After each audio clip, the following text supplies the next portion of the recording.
আজকে বিকালে একটু রেডি হচ্ছি, যাবো একটু ফটোগ্রাফার দাদাদের বাড়িতে। কেননা আমাদের বিয়ে হয়েছে প্রায় 4 মাস হয়ে গেছে, এখনো পর্যন্ত আমাদের ফটোগুলো সিলেক্ট করা হয়নি যে আমরা কোনগুলো নেব।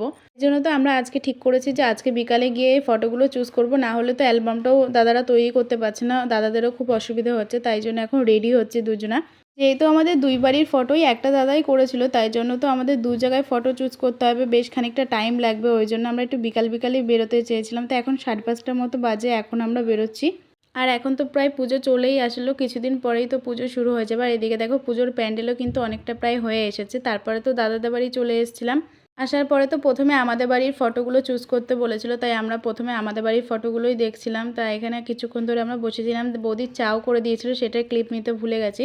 তারপরে তো আমার বিয়ের কিছু ছবি দেখছিলাম, তার মধ্যে থেকে কয়েকটা ছবি আমাদের সিলেক্ট করা হয়ে গেছে। তারপরে ওর বাড়ির দিক থেকে ওর বিয়ের ছবিগুলো সিলেক্ট করে তারপর ওখান থেকে আমরা চলে আসছিলাম। আসার পথে এখানে দেখলাম গণেশ পুজো হচ্ছিল। পরে তো ওখান থেকে আমরা চলে এসেছিলাম বাড়ি। আর বাড়ি আসার পরে তো এক জায়গায় গণেশ পুজোর প্রসাদ দিয়েছিল, তা পোলাও আর আলুর দম, সেটা খেয়ে রাতের ডিনারটা কমপ্লিট করলাম। তো আজকে ভিডিওটা এই পর্যন্ত। ভালো লাগলে অবশ্যই লাইক কমেন্ট শেয়ার করো।